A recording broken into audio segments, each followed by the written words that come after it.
July 1987. A wild month that gave us Appetite for Destruction blasting on boomboxes, Thor rocking his battle armor, and the X-Men facing off against the Avengers in one epic showdown. But wait, is Magneto the villain we love to hate, or is he something more? With Soviets, charred asteroid M tech, and world powers on edge, this issue doesn't hold back. Stay tuned as we unravel twists, the team-ups, and the behind-the-scenes drama that almost changed this story entirely. Trust me, you don't want to miss this deep dive into Marvel madness. Let's dig in.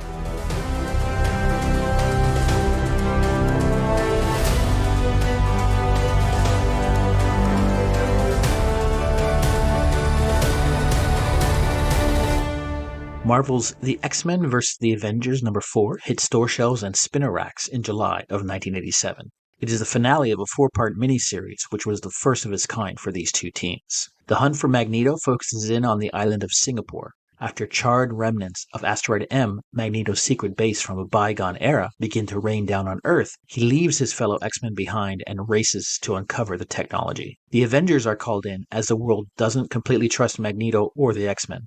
Soviet super soldiers get involved in the hunt, and suddenly the entire world is on edge, as Magneto is seemingly back to his old evil ways. Initially, Magneto had planned to remove prejudice and bigotry toward mutants using the power of Asteroid M technology and his helmet. However, after doing so to Captain America prove that not all humans hate mutants, he surrenders to the World Court. Magneto is eventually found not guilty of his crimes and is released. He faces an angry mob and an unknown future for him and all mutants worldwide. The story continues in Avengers 285 and Uncanny X-Men 220.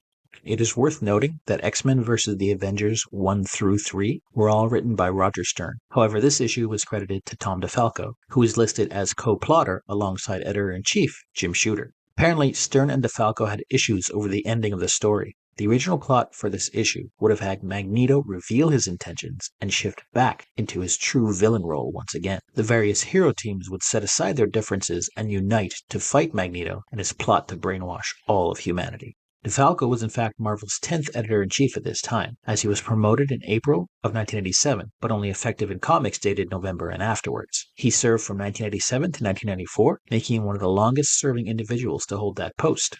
This issue was penciled by Keith Pollard. Pollard is best known for his simultaneous work on the Marvel titles The Amazing Spider-Man, Fantastic Four, and Thor in the late 1970s and early 1980s. In 1982, Pollard moved to DC Comics, where he drew part of Wonder Woman 300. In 1987, he returned to Marvel, where he had a second run on Fantastic Four with writer Steve Englehart. That lasted until 1989. Inker Joe Rubinstein started his artist career in the early 1970s as a teenager, primarily working as an inker. His artwork has been published by major U.S. comic publishers including DC and Dark Horse. One of his most important works has been inking the official handbook of the Marvel Universe over a span of 20 years, for which he holds a Guinness World Record of inking more pencilers than any other inker. Inker Bob McLeod is best known for co-creating New Mutants with Chris Claremont. In 1987, he inked Mike Zeck's pencils on Kraven the Last Hunt storyline in the Spider-Man titles. At DC Comics, he was the first artist on Superman in Action Comics in the early 1990s, including the Dark Knight over Metropolis story arc.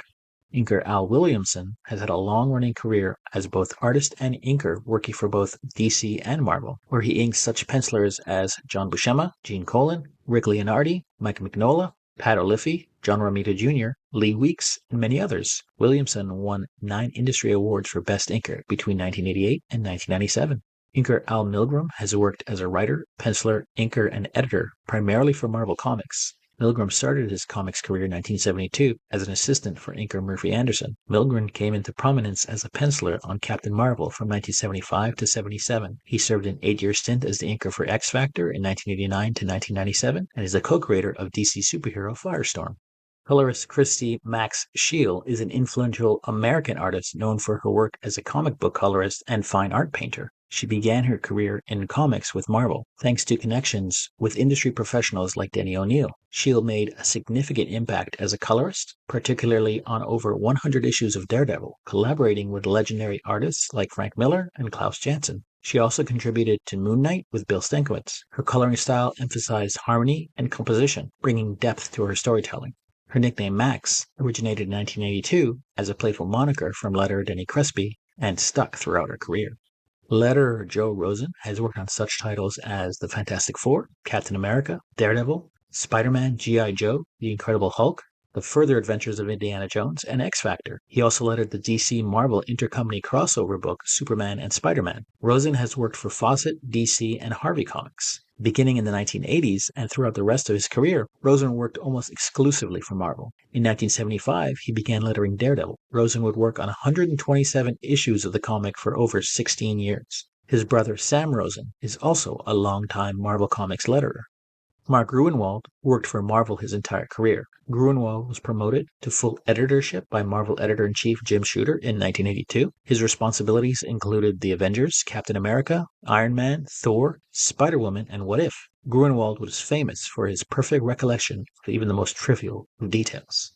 Editor Ann Nocenti is best known for her work at Marvel in the late 1980s as editor of Uncanny X-Men and the New Mutants, as well as her run as writer of Daredevil. Illustrated primarily by John Romita Jr., Nocenti has created such Marvel characters as Longshot, Mojo, Spiral, Blackheart, and Typhoid Mary. Nocenti specifically addressed societal issues with Murdoch, now running a non-profit urban legal center, confronting sexism, racism, and nuclear proliferation while fighting supervillains. Nocenti introduced the popular antagonist Typhoid Mary in issue 254, as well as the demon Blackheart in issue 270.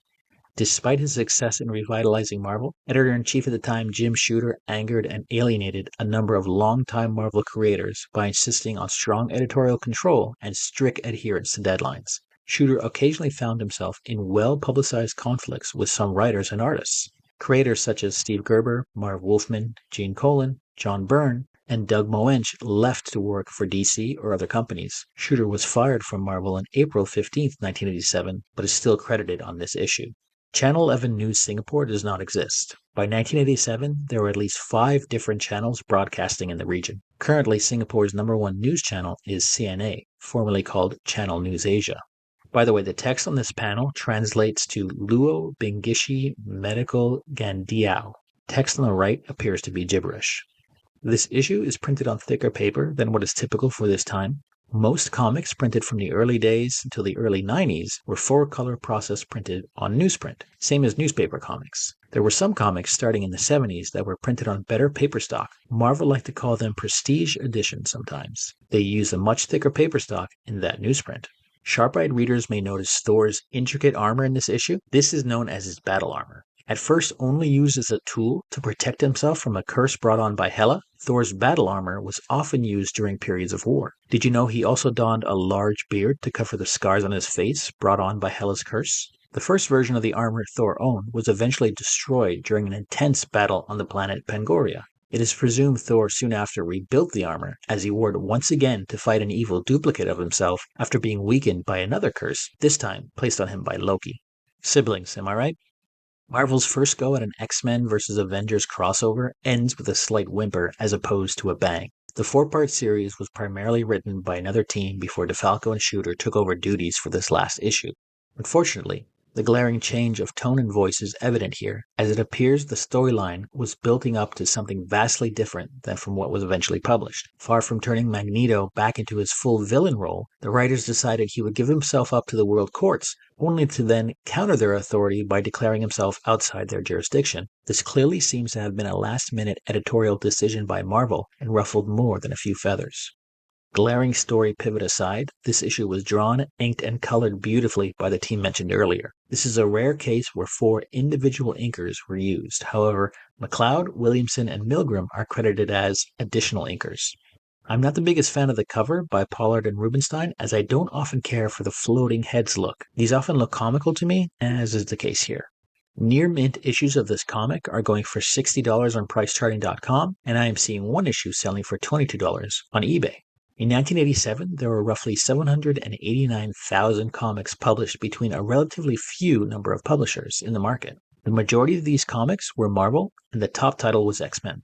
X-Men dominated the sales of comics for 10 out of 12 months in 1987, the only outliers being the highly anticipated Punisher #1, released in March, and Amazing Spider-Man from June, which featured the marriage of Peter Parker and Mary Jane Watson.